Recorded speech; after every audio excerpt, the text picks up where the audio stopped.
I have told you that Kennedy Agyapong is coming to lead NPP. You are not trying to find your way into his camp. You don't really understand the prophecy.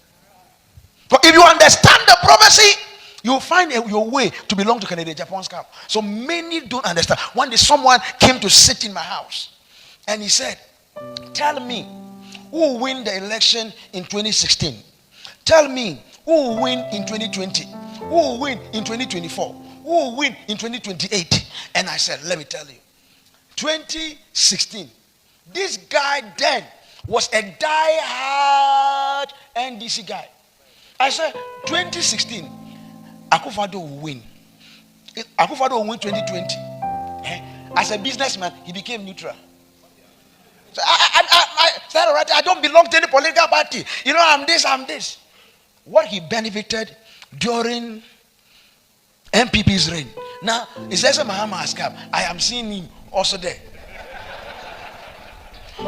Last week when he heard me say Kennedy Agyapong, he called me and said, sir, you ended with 2024. 2028, who will win? He said, Papa, check your phone. No. I've sent my seed already. and I checked and it was true. I said, I've seen the seed, but give me some time. And I called him back later and I said, well, don't tell anybody. I said, so and so will win. He said, Papa, are you sure? Can I come and see you on Wednesday? I said, yeah, come. Because he wants to align. I have told you that Kennedy Agyapong is coming to lead NPP. You are not trying to find your way into his camp.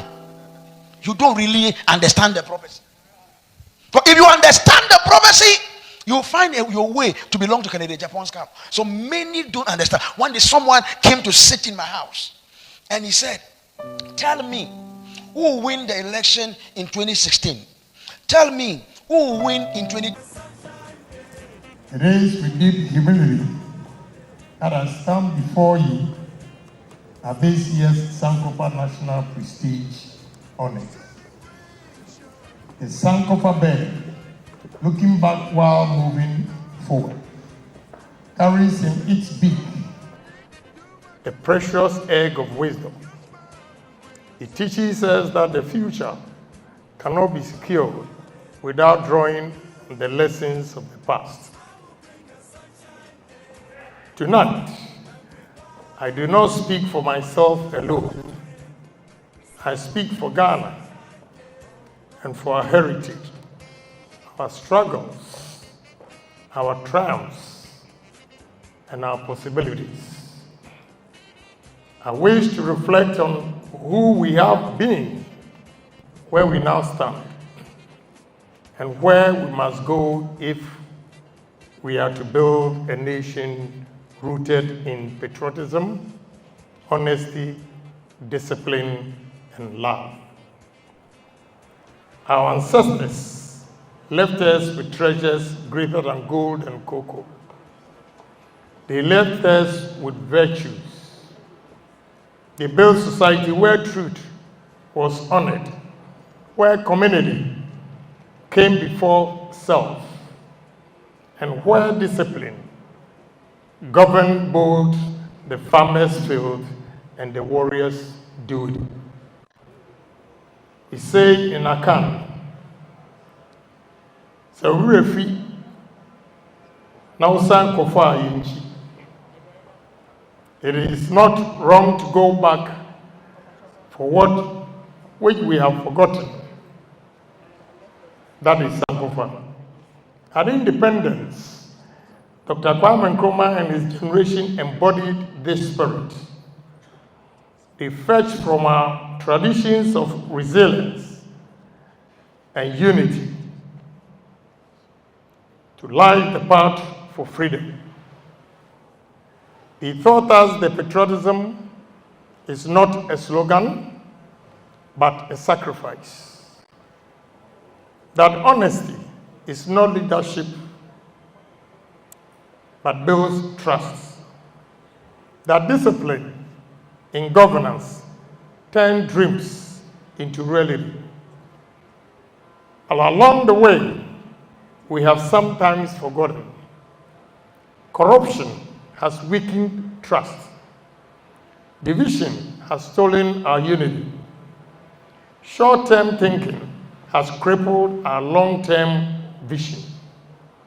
Sankofa calls us now to return to the nostalgia, but to wisdom.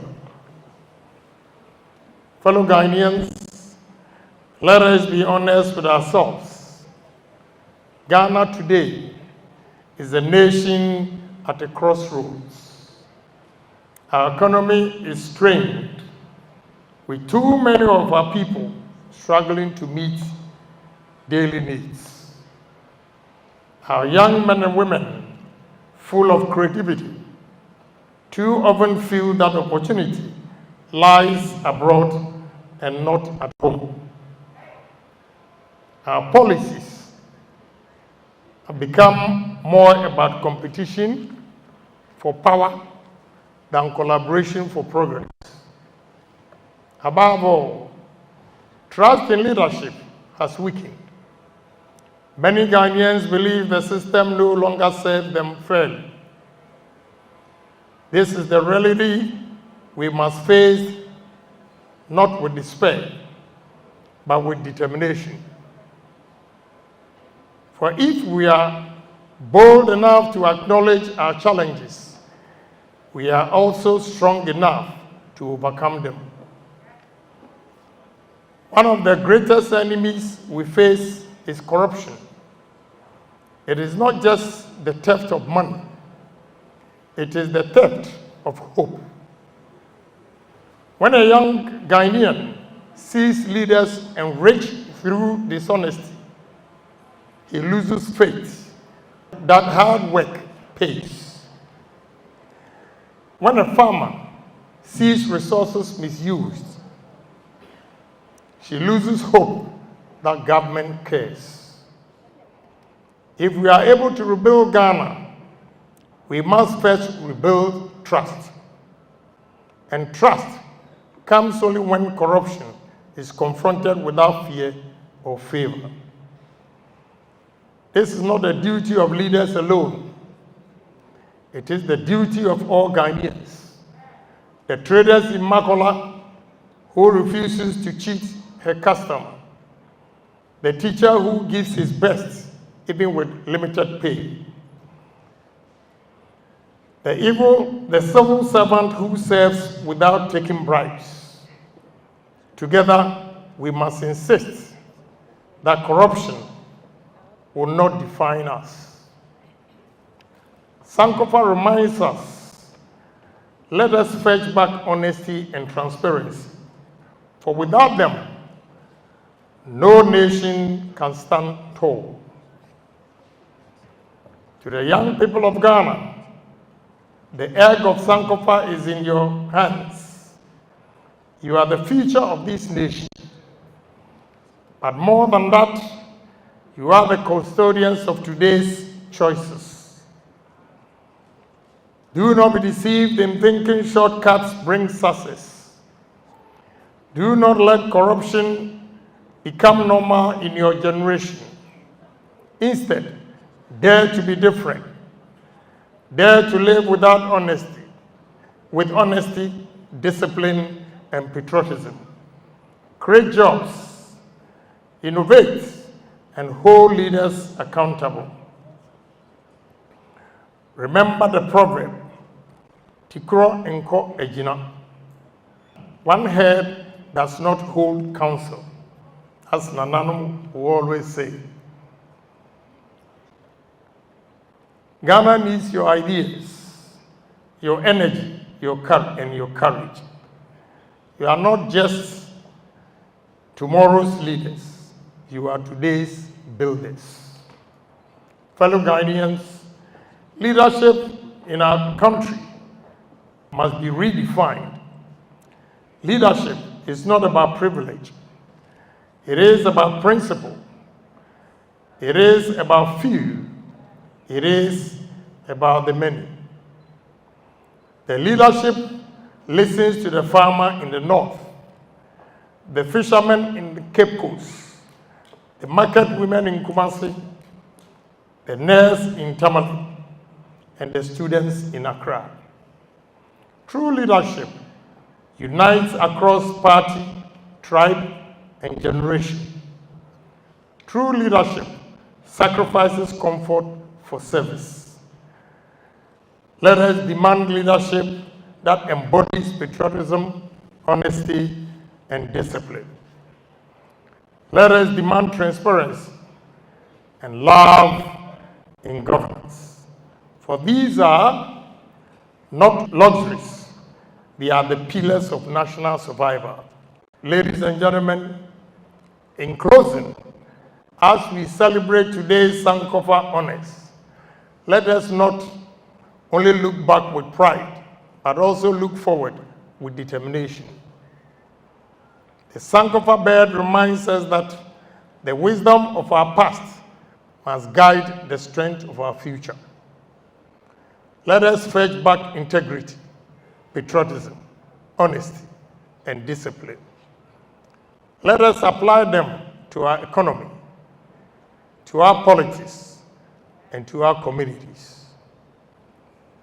If we do this, Ghana will not only survive her present challenges, but she will also rise to her true destiny.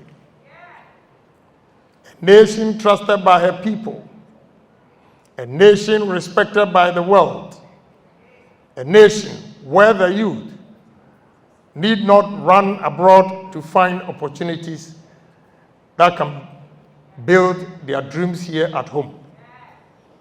My fellow Ghanaians, let us join hands, leaders and citizens, young and old, across every region and every background, to build that Ghana. The Ghana of Sankofa, the Ghana of virtue, the Ghana of hope. Thank you. May God bless our homeland, Ghana.